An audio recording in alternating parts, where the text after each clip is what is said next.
seen a lot. The biggest thing they want is information. People don't give them information. A powerful person's reality is entirely constructed. I've sat with the president maybe twice, right? Very briefly.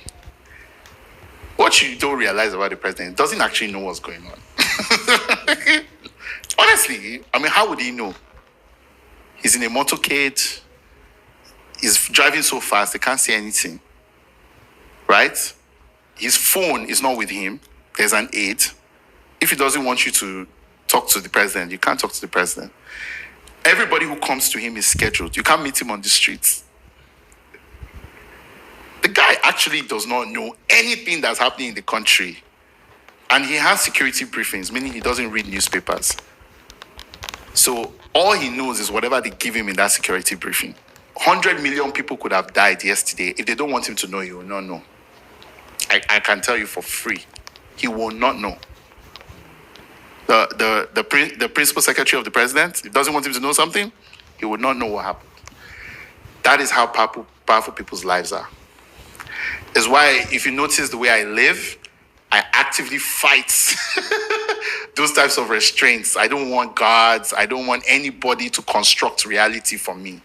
I want to see myself, what is going on. So if you're around a powerful person and you're somebody they can trust to give them real information, there's no level of access they will not give you.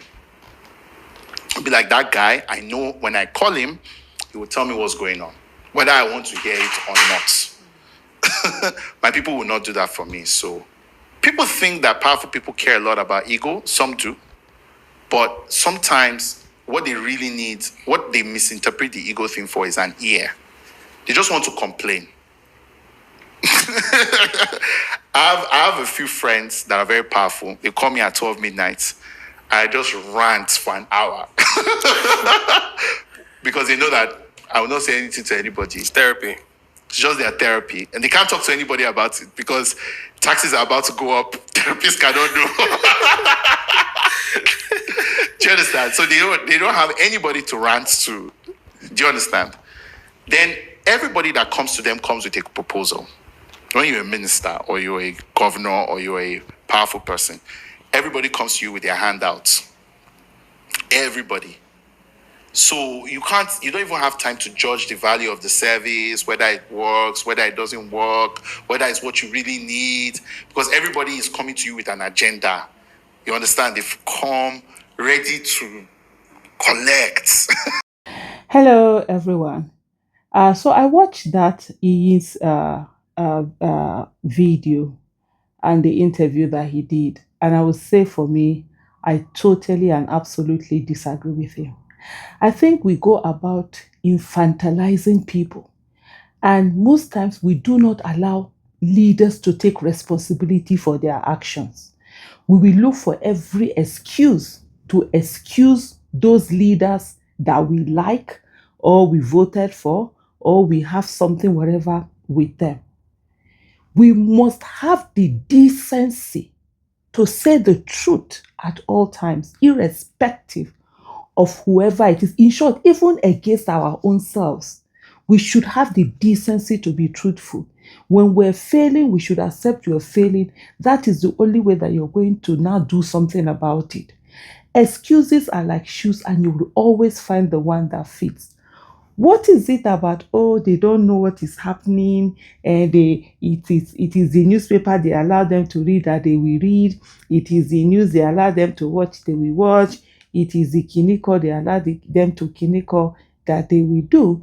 And that is exactly the reason why leaders will look for people that will tell them the truth, that will send information to them, people that will defend them. Most times, especially the leaders we have in this part of the world, they're looking for people that will be worshiping them, people that will not want to talk. You know, in the Nigerian context, you're looked upon as the one that will always be doing yes sir, yes sir, whatever it is that the leader wants.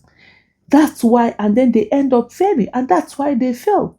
The people who will ensure that they build a legacy for everybody as a leader, Anyone you are employing or appointing must be someone who is helping you to be better than you are. Because when you, as a leader, whatever it is that you do, your result is not dependent on what it is that you could do for yourself. It is dependent on what your team could do. And that's why it's very important when you are looking for people that are going to work for you, you have to ensure that they're people who are the best at what they're doing. They're better than you. They are courageous. They can stand in front of you and they can tell you what you don't want to hear. But at the end of the day, that will be the betterment for wherever you're leading, be it a nation, be it a state, be it, and you are a senator in the legislative arm, make you better, than you are. That's what you're supposed to do. That's your job as a leader. Your job is to get people. If you then get people who are going to be criminal, who are going to prevent you from seeing the news, who are going to go and print a whole new newspaper, maybe there's a different newspaper out there, they will print a different one and bring it that way, then the onus is on you. The fault is on you. It is not on any other person. It is on you, and that is a failure on your part. Your incapacity to be able to look for people who have competence, character, capacity. Your people who will do the best for you. People that will make you better than you ever imagined. It's on you. Yes, it's on you as a leader. And so we can't come with this nonsense of every time we come, oh, it's cabal. It's not the leader's fault. It is the fault of who allowed the cabal? Who allowed whatever nonsense it is that was allowed? People come in, people are suffering in Nigeria, and then they come in, you come in and say you're going to solve the problem. You get in, you rig your way in for those who rig their way in, or you get in if you are voted in, and then you begin to give some stupid, foolish excuses all over the place. Who the heck cares?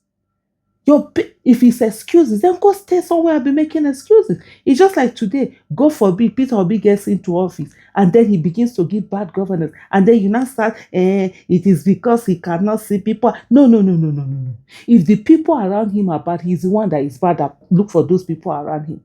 And everyone, we must have the capacity to be able to look at him and say, no, Oga, you are failing. This is not what you promised the people. You must do the needful. You must do the right thing. We sit down, we infantilize these people as if they are helpless. No, they are not helpless. Whatever is happening in Nigeria, they are the cause of it. Nobody stops you because you are a leader that you cannot put on news. And this, what stops him from coming out and say, I'm gonna be having, what do you call it? Media brief every quarter. And I want citizens, let it be a calling program.